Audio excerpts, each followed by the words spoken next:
मेरे भाइयों, खास करके मुस्लिम कम्युनिटी के लोगों, इस चीज को याद रख लो, आपकी आंसुओं की तर्जुमानी कोई समाजवादी वाला करने वाला नहीं है।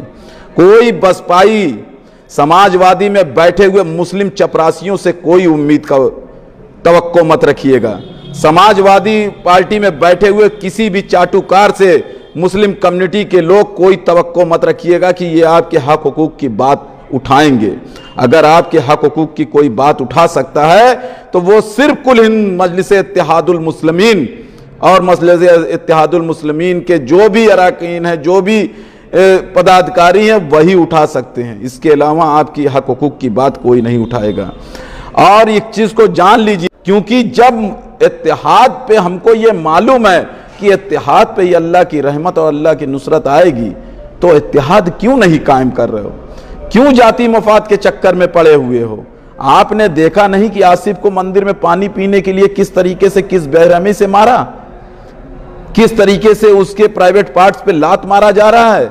आपको तरस नहीं आती ऐसे लोगों को जो बच्चों को मार रहे हैं? ये कौन सी जहनियत का जहर भरा हुआ है इनके अंदर?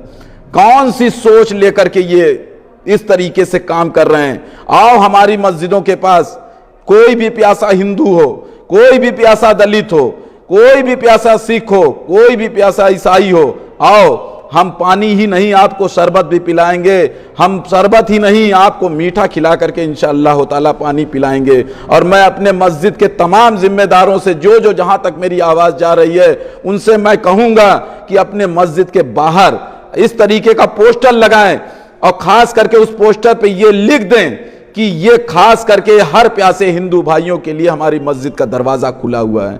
ये अपने पोस्टरों पे लिख करके चस्पा कर दें, वहां पे मस्जिद के दरवाजे पे लगा दें कि हर प्यासे हिंदू भाई के लिए मस्जिद का दरवाजा खुला हुआ, वो जब चाहे तब आकर के पानी पी सकता है। आप इस जहर को देखिए किस तरीके से घोला गया है। इस जहर के बारे में सोचिए।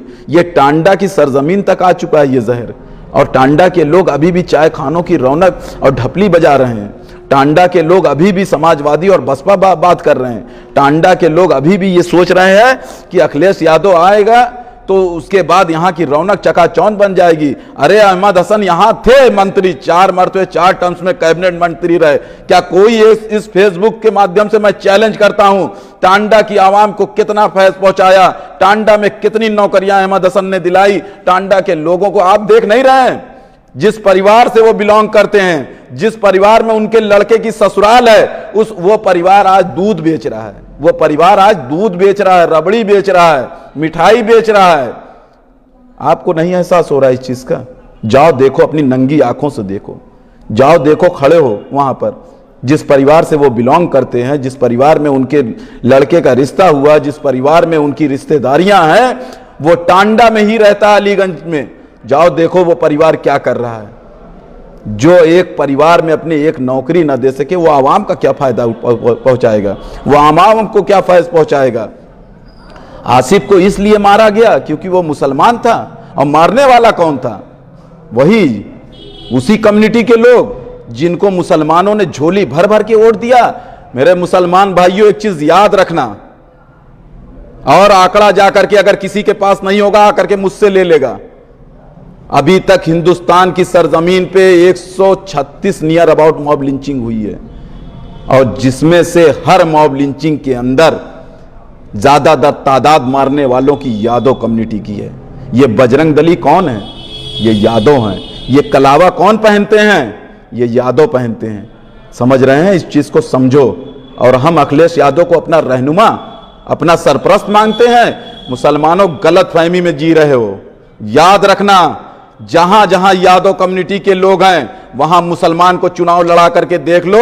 अगर एक वोट पा जाओ तो आना कह देना कि इरफान पठान तू लाइव फेसबुक पे झूठ बोल रहा था, तू लाइव फेसबुक पे गलत बात कर रहा था। यादव कतई मुसलमान को वोट नहीं देता। यादव 1,00,000% मुसलमान कोई आ जाए उसको वोट नहीं देता। इसका एग्जाम्पल देखना, इसका उदाहरण देखना है, इसका नमूना देखना है तो चले जाओ बिहार की सरजमीन पर देख लो।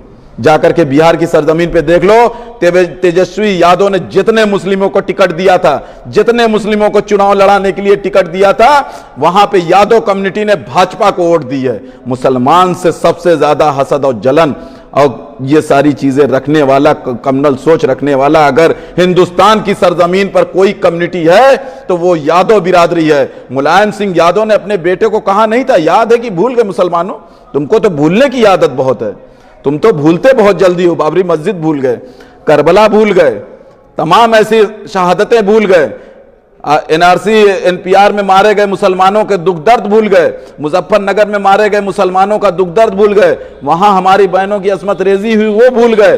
क्या क्या भूलोगे, क्या क्या भूलोगे? सिर्फ नारा मारोगे, सिर्फ नारा मारोगे कि इस्लाम का दामन नहीं छोड़ेंगे, सिर्फ नारा मारोगे कि नबी का दामन नहीं छोड़ेंगे। अरे ऐसे लोगों, नबी का दामन जो नारा मार करके पकड़ने वाले लोगों ना, लानत है तुम पर शर्म आती है। नबी के बताए रास्ते पे चलो, नबी की हदीसें पढ़ो। ये वो हदीस भूल गए कि नबी ने कहा कि तुम में से बेहतरीन शख्स वो है जो उम्मत की फिक्र करे। वो हदीस भूल गए, तुम उम्मत की फिक्र कर रहे हो। अरे यहां तो तुम अपनी फिक्र में लग गए। और आज हमारे आमाल की वजह से जिस कौम पे अल्लाह ने मजलूमों की हिफाजत की जिम्मेदारी दी थी, वो कौम आज खुद ही मजलूम हो गई अपने आमाल की वजह से। हम पे मजलूमों की हिफाजत की जिम्मेदारी अल्लाह ने आयद की थी, आज हम खुद ही मजलूमों की तरीके से लोगों के सामने हाथ फैलाए खड़े हैं। अखिलेश यादव के सामने हाथ फैलाते हैं, उसके बाद जो मायावती के सामने, राहुल सोनिया के सामने। अरे ऐसे से बेहतर है, इससे बेहतर है कि अल्लाह के आगे हाथ फैलाओ। देने वाला वही है, वही सब कुछ पूरा करने वाला है। हमको शर्म नहीं आती, हमको एहसास नहीं है। टांडा के लोगों, अब्दुल कादिर मार दिए गए, आपने ये भी नहीं सोचा कि 1 किलोमीटर पे पुंथर गांव है, चल करके उनकी मिट्टी में शरीक हो जाएं, उनको मिट्टी कम से कम दे दें, उनके परिवार को कम से कम पुरसे में शामिल होकर के बता दे कि हम आपके साथ हैं हर परेशानी में। मुसलमान वही है ना जो दूसरे मुसलमान के दर्द को समझे। मुसलमान एक जिस्म वाहिद है, ये भी हदीस बता रहा हूँ। मुसलमान एक जिस्म वाहिद है, और अगर जिस्म वाहिद है ना, उंगली कटती है तो पूरे बदन में दर्द होना चाहिए, उंगली कटती है तो पूरे बदन में दर्द होना चाहिए। आप लोगों ने रहनुमा किनको माना? आपने आजम खां को रहनुमा मान लिया, आपने अहमद हसन को रहनुमा मान लिया, आपने शाहिद मंजूर को रहनुमा मान लिया, आपने नसीमुद्दीन सिद्दीकी को रहनुमा मान लिया, आपने गुलाम नबी आज़ाद। ये सब टिकट मांगने वाले लोग हैं मेरे भाई, टिकट देने वाले नहीं हैं। और दलितों ने किसको रहनुमा माना? मायावती को, वो टिकट देती है। यादवों ने किसको माना? मुलायम सिंह को, वो टिकट देता है। हमने टिकट की भीख मांगने वालों को अपना कायद बनाया और उन्होंने टिकट बांटने वालों को अपना कायद बनाया। इस चीज को हम नहीं समझ पा रहे हैं। अब एक टिकट बांटने वाला हमारे दरमियान आया है, और वो भी ऐसा आया है जो हर वक्त मुसलमानों के ही नहीं, मजलूमों के हक हुकूक की बात सड़क से लेकर के सदन तक उठा रहा है। ये एक मुसलमान की पहचान है, ये एक मुसलमान की पहचान है मेरे भाइयों। और इस पहचान को अगर कायम और दायम रखना है तो अल्लाह के वास्ते अभी भी वक्त है, जग जाइए। अल्लाह के वास्ते अभी भी वक्त है, खड़े हो जाइए जुल्म के खिलाफ। अगर ताकत नहीं है तो आवाज से खड़े होइए, आवाज नहीं है तो कम से कम जालिम की तरफ मत खड़े होइए। जो जालिम से पंजा आजमाइश कर रहा है उसकी तरफ खड़े रहिए, और अगर वो भी नहीं करना चाहते तो जो पंजा आजमाइश कर रहा है उसके खिलाफ मत बोलिए मेरे भाई। इस चीज को समझिए आप लोग, इस चीज को वक्त रहते समझिए अल्लाह के वास्ते, क्योंकि वक्त बहुत नाजुक हालात से दौर गुजर रहा है। और इस हालात को अगर हम आप नहीं समझेंगे तो कौन समझेगा? कौन समझेगा? जुल्म के खिलाफ लब खोलेगा कौन? अगर हम ही चुप रहे तो फिर बोलेगा कौन? इस चीज को क्यों नहीं समझ रहे हो मेरे भाई? मुसलमान की पहचान सिर्फ नमाज और दरूद नहीं है, मुसलमान की पहचान सिर्फ मस्जिदों तक जाना नहीं है। मुझे एक सच्चे और पक्के मुसलमान की पहचान जानते हैं कि जुल्म के खिलाफ उसको खड़े हो जाना चाहिए, जुल्म के खिलाफ उसको आवाज बुलंद करनी चाहिए। और आज हमारे सामने जुल्म हुआ टांडा में, सिर्फ दाढ़ी और टोपी के नाम पे, लुंगी के नाम पे अब्दुल कादिर अंसारी साहब को मार दिया गया। आप वैसे ही चाय खानों पे ढपली बजाते रहे, आप वैसे ही चाय खानों पे बैठे, चाय खानों की रौनक और गलियों चौराहों की रौनक बने रहे। आपको यह भी एहसास नहीं हुआ कि एक मस्जिद के मुअज्जिन को, जो कि जिसकी उम्र 80 साल है, मैंने कोतवाल से कहा था कि तसव्वुर करिए इस चीज को कि इनकी जगह पे आपका बाप होता तो आप क्या करते। मैंने सीओ से भी कहा था, मैंने एसडीएम से भी कहा था कि आप एक मर्तबा महसूस तो करिए कि इसकी जगह पे आपका बाप होता तो आप क्या करते इस टाइम।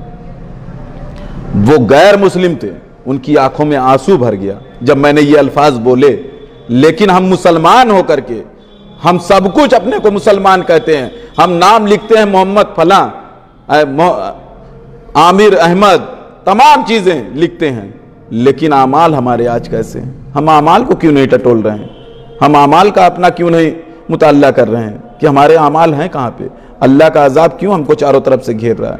क्यों हमारे आजमाइश इतनी जबरदस्त होती चली जा रही है? आज गली का कुत्ता भी मुसलमानों को, 5 राज्यों में चुनाव चल रहा है, कहीं पे मुसलमान का जिक्र आ रहा है? कहीं पे आ रहा है? कहीं नहीं आ रहा है। कब समझोगे? कब समझोगे? कब समझोगे इस चीज को? अभी भी वक्त है मेरे भाई, अभी भी बहुत देर नहीं हुई है। शेख सादिक रहमतुल्लाह अलैह का कौल है कि अगर चिड़ियों में इत्तेहाद आ जाए ना तो वो शेर की खाल उतार सकती है।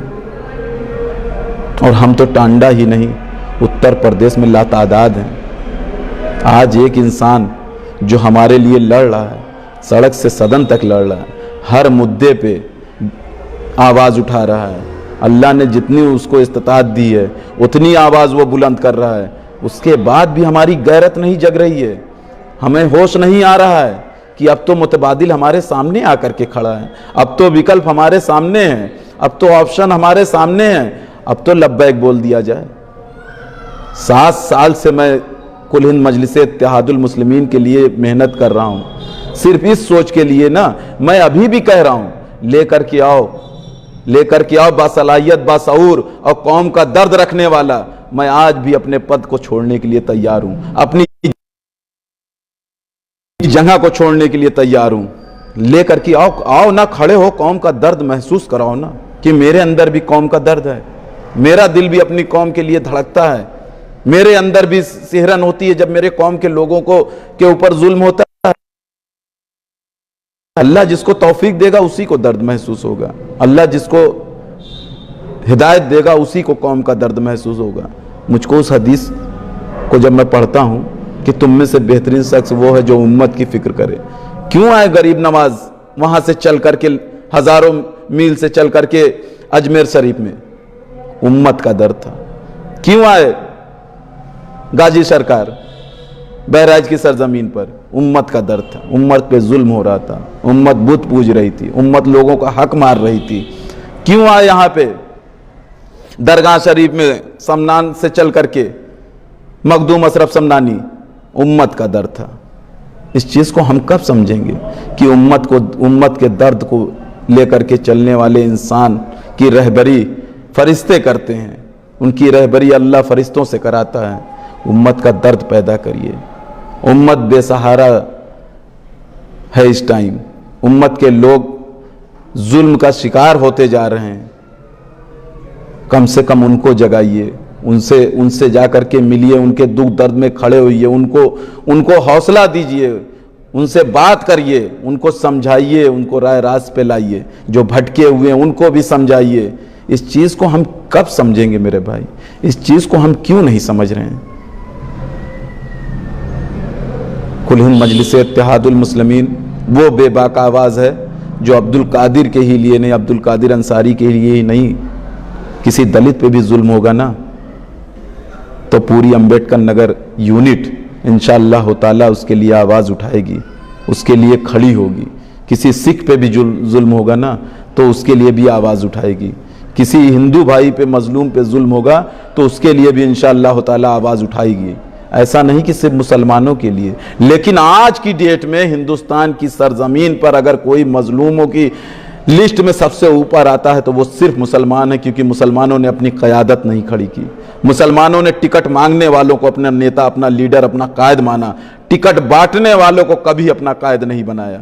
और जब तक हम टिकट बांटने वालों को अपना कायद नहीं बनाएंगे तब तक हमारी सियासी आवाज़ नहीं कोई सदन तक या पार्लियामेंट तक या जो है असेंबली तक पहुंच पाएगी। हमको टिकट बांटने वालों को अपना कायद बनाना पड़ेगा। और बैरिस्टर असदुद्दीन ओवैसी वो शख्सियत है कि जो टिकट बांट रही है, वो दलित को भी टिकट देते हैं, वो हिंदू को भी टिकट देते हैं, वो मुस्लिम को भी टिकट देते हैं, वो सिख को भी टिकट देते हैं, वो सारी कम्युनिटी को टिकट बांट रहे हैं। और ऐसी क़यादत की ज़रूरत आज हिंदुस्तान के मुसलमानों को है। अगर हिंदुस्तान के मुसलमान एक साथ उठ करके उनकी आवाज़ पे लब्बैक बोल दें तो आपको लोग कम्युनल कहते रहें, आपको लोग इंतहा पसंद कहते रहें, लेकिन जैसे सिखों ने वहां प्रकाश सिंह बादल को अपना कायद चुन लिया पंजाब के, जैसे दलितों ने मायावती को अपना कायद चुन लिया, भर समाज ने ओम प्रकाश राजभर को अपना कायद चुन लिया, यादव ने मुलायम सिंह यादव को अपना कायद चुन लिया, तेजस्वी यादव को अपना कायद चुन लिया, बर्माओं ने वहां नीतीश कुमार को अपना कायद चुन लिया। वैसे मुसलमानों अब खड़े हो जाओ,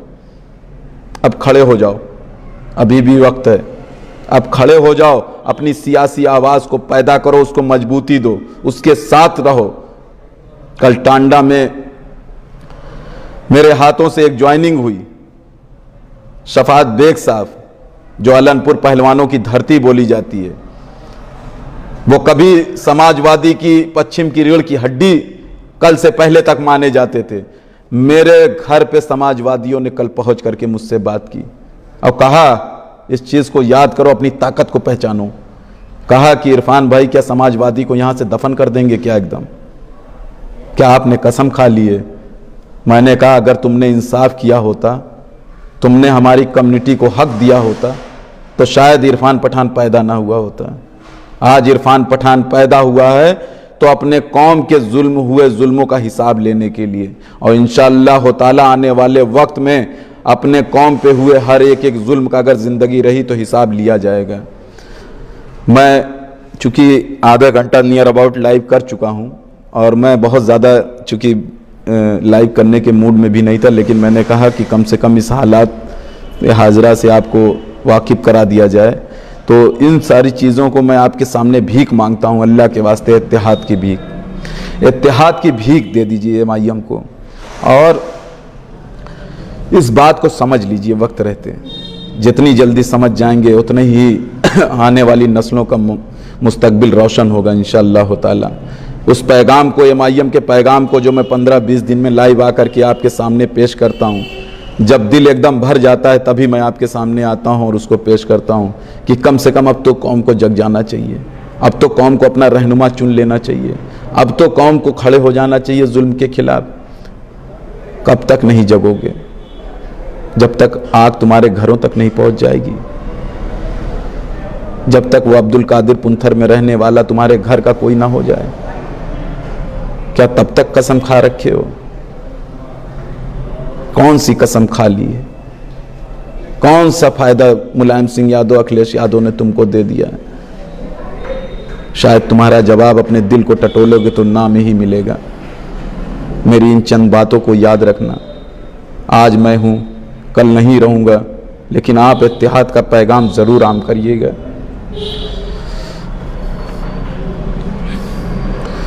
जमाना जब कभी बारूद की बौछार बनता है, जमाना जब कभी बारूद की बौछार बनता है, हमारा हौसला भी फौलाद की दीवार बनता है, और तुम्हारा जुल्म ही काफ़ी है हमें बेदार करने को। जो लोहा ज़र्ब सहता है वही तलवार बनता है। व आखिरु दावाना अल्हम्दुलिल्लाहि रब्बिल आलमीन। अस्सलामु अलैकुम रहमतुल्लाहि व बरकातुहू।